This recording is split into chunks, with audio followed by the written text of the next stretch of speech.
Hey hello friends, welcome to my channel. So ఈరోజు మనం ఈ వీడియోలో మార్నింగ్ సెషన్లో జరిగిన ఎస్ఏ మ్యాథ్స్కి సంబంధించి క్వశ్చన్స్ అనేవి ఏ విధంగా వచ్చినాయి, మెథడాలజీ నుంచి, జీకే నుంచి, కంటెంట్ నుంచి ఎలాంటి క్వశ్చన్స్ వచ్చినాయని చెప్పేసి ఈ వీడియోలో అయితే మాట్లాడతామండి. మన సబ్స్క్రైబర్స్ అయితే చెప్పిన క్వశ్చన్స్ అయితే నేనైతే మీ ముందుకైతే తీసుకొస్తాను.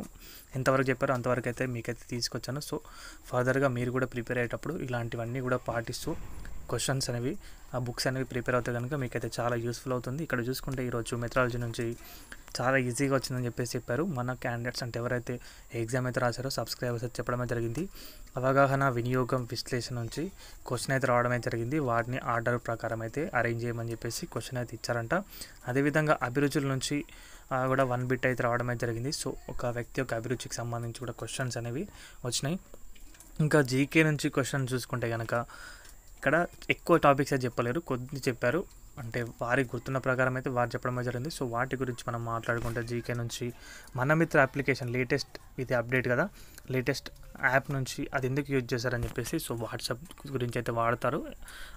అదేవిధంగా ప్రపంచంలో అతి పొడవైన నది ఏదని చెప్పేసి సో నైలు నది ఆన్సర్ వచ్చేసి. సో అదేవిధంగా చిప్కో ఉద్యమం, క్విట్ ఇండియా ఉద్యమం, ఇంకా 2 రకాల ఉద్యమాలు ఇచ్చేసి వాటిని ఆర్డర్లో అంటే జతపరచమని చెప్పారు. సో క్విట్ ఇండియా ఉద్యమం వచ్చేసి 1942 అనుకుంటా. సో ఇలా కొన్ని ఇయర్స్ ఇచ్చేసి అలా అరేంజ్ చేయమని చెప్పేసి చెప్పారంట. సో ఆ విధంగా అయితే క్వశ్చన్స్ వచ్చినాయి. ఇంకా కొన్ని క్వశ్చన్స్ అయితే మీ ముందుకైతే తీసుకొస్తాను. ఇంకా ఎన్సిఎఫ్ యాక్ట్ ఉంది కదా 2005 ప్రకారం, దానికి సంబంధించి క్వశ్చన్ వచ్చిందంట ఒక బిట్టు. ఆర్టీఏ యాక్ట్ నుంచి కూడా క్వశ్చన్స్ అయితే రావడమే జరిగిందని చెప్పారు. సో కంటెంట్ గురించి మాట్లాడుకుంటే కంటెంట్ అనేది ఇంటర్ నుంచి వచ్చింది. అదేవిధంగా 8th, 9th, 10th క్లాస్ నుంచి వచ్చినాయని చెప్పారు. ఇంటర్ నుంచి ఒక 20% వచ్చేసి ఇంటర్ నుంచి వచ్చినాయని చెప్పేశారు. దాంట్లో ముఖ్యంగా ట్రిగ్నోమెట్రీ కానీ వాటి నుంచి అయితే కొన్ని క్వశ్చన్స్ అడిగారంటే ఎక్కువగా 8th, 9th, 10th సంబంధించి అకాడమిక్ బుక్స్ నుంచి టాపిక్స్ అంటే బిట్స్ అనేవి ఇచ్చేస్తారని చెప్పేసి చెప్పారు. సో ప్రతి ఒక్కరు కూడా అకాడమిక్ బుక్స్ అనేవి ప్రాపర్గా చదవండి. ఇంటర్మీడియట్ సిలబస్ కంటే 8th, 9th, 10th సిలబస్ నుంచే క్వశ్చన్స్ అనేవి మొన్న నుంచి జరిగిన ఎగ్జామ్ నుంచి చూసుకుంటే కనుక వీటి నుంచే ఎగ్జామ్ క్వశ్చన్స్ అనేవి ఎక్కువగా వస్తున్నాయి. కాబట్టి మీ ప్రిపరేషన్ అనే దానిపైన ఒక ఐడియా అనేది మీకు అయితే వచ్చే ఉంటుంది. అదేవిధంగా ఇక్కడ కొన్ని టాపిక్ చూసుకుంటే కనుక త్రిభుజ వైశాల్యం సంబంధించి, గోళం యొక్క వ్యాసార్థం సంబంధించి క్వశ్చన్స్ అడిగారని చెప్పేశారు.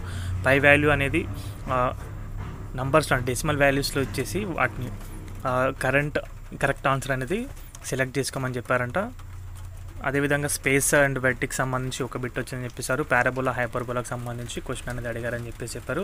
సో ఈ టాపిక్స్ గురించి అయితే మాత్రమే చెప్పడమే జరిగింది. ఇంకా మిగతా వాటి గురించి కూడా తెలిస్తే మీకైతే మీ ముందుకైతే తీసుకొస్తానండి. సో ఈ వీడియో అయితే ఇంతే. వీడియో నచ్చితే కనుక వీడియోకి అయితే ఒక లైక్ చేయండి. మన ఛానల్కి ఎవరైనా కొత్తగా వచ్చింది సబ్స్క్రైబ్ అయితే చేసుకోండి. థ్యాంక్స్ ఫర్ వాచింగ్ అందరికీ. బాయ్.